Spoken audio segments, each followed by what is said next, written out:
حضرت موسیٰ علیہ السلام کے پاس ایک عورت آئی اور حالت اس کی یہ تھی کہ اس کا چہرہ زرد ہو رہا تھا، آنکھوں سے آنسو بہ رہے تھے، کہنے لگی کہ اللہ کے رسول میں ہلاک ہو گئی، برباد ہو گئی۔ حضرت موسیٰ علیہ السلام نے اس سے کہا کہ کیا ہو گیا؟ اس عورت نے کہا کہ اللہ کے نبی مجھ سے زبردست گناہ ہو گیا، آپ اللہ سے دعائیں فرما دے تاکہ اللہ مجھے معاف فرما دے۔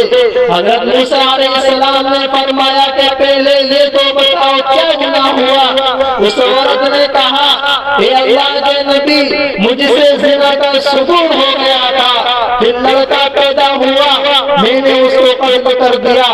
حضرت موسیٰ علیہ السلام غصہ ہو گئے اور اس عورت کو ڈانٹ کر فرمایا کم وقت دور ہو جا۔ ان لوگوں سے کہا جلدی کرو، اس کو یہاں سے نکال دو، کہیں اس کے گناہوں کی نحوست سے ہمارے اوپر عذاب نازل نہ ہو جائے۔ میرے بھائیوں، وہ عورت نہایت دل بستہ اور مایوس من اتباع ہو کر چلی گئی، اور ادھر وہ آسمانوں اور زمینوں کا مالک سب کچھ دیکھ رہا تھا۔ فوراً اللہ کی رحمت جوش میں آئی، حضرت جبرائیل علیہ السلام کو موسیٰ علیہ السلام کے پاس بھیجا گیا۔ حضرت جبرائیل علیہ السلام نے فرمایا اے موسیٰ، اللہ فرماتا ہے تم نے یہ کیا کیا؟ خبردار موسیٰ، تم نے ہماری گنہگار بندی کو واپس کیسے کر دیا، اور تم نے اس سے یہ کیسے کہہ دیا کہ تیرا کوئی علاج نہیں ہے؟ کیا تم زنا سے بڑا گناہ اور کوئی نہیں سمجھتے ہو؟ اے موسیٰ، یاد رکھو زانی اور قاتل سے بڑا گنہگار جان بوجھ کر نماز چھوڑنے والا ہے۔ خالق نے کیا بنائی ہے نور نظر نماز، خالق نے کیا بنائی ہے نور نظر نماز۔ ارے اندھیرا تھا جہاں میں اگر نہ ہوتی نماز، اور بہرے غفلت پہ تیری ہستی نہیں، بہرے غفلت پہ تیری ہستی نہیں، دیکھ جنت اس قدر سستی نہیں۔ آپ کو اندازہ ہو گیا ہوگا نماز کے جان بوجھ کر چھوڑنے کا کتنا بڑا گناہ ہے۔ نبی صلی اللہ علیہ وسلم نے ارشاد فرمایا من ترک الصلاۃ متعمدا فقد کفر، جس نے جان بوجھ کر نماز کو ترک کیا اس نے کفر کیا۔ اللہم احفظنا، اللہ ہم سب کی حفاظت فرمائے۔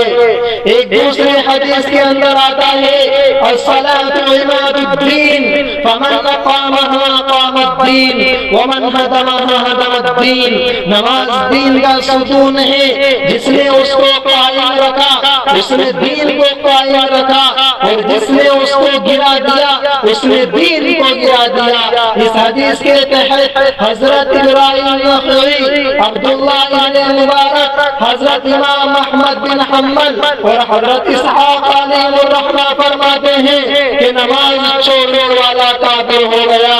امام مالک، امام شافعی اور امام محمد علیہ الرحمہ فرماتے ہیں کہ اس کی گردن پر تلوار مار کر قتل کر دیا جائے۔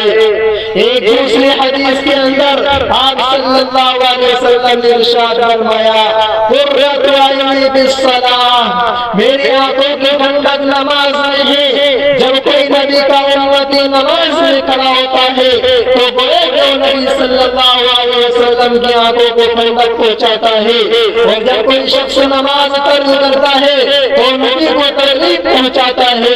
اس نبی کو تکلیف پہنچاتا ہے وہ نبی جو ہمارے لیے راتوں رات روتا رہا، وہ نبی جس نے ہمارے لیے طائف کے میدان کے اندر پتھر کھائے، وہ نبی جس نے ہمارے لیے اپنا شہر چھوڑا، اپنا وطن چھوڑا، وہ نبی جس نے جنگ بدر کے اندر اپنے دندان مبارک کو شہید کرایا۔ میرے بھائیوں، آج ہم نے اس نبی کے لیے کیا چھوڑا ہے؟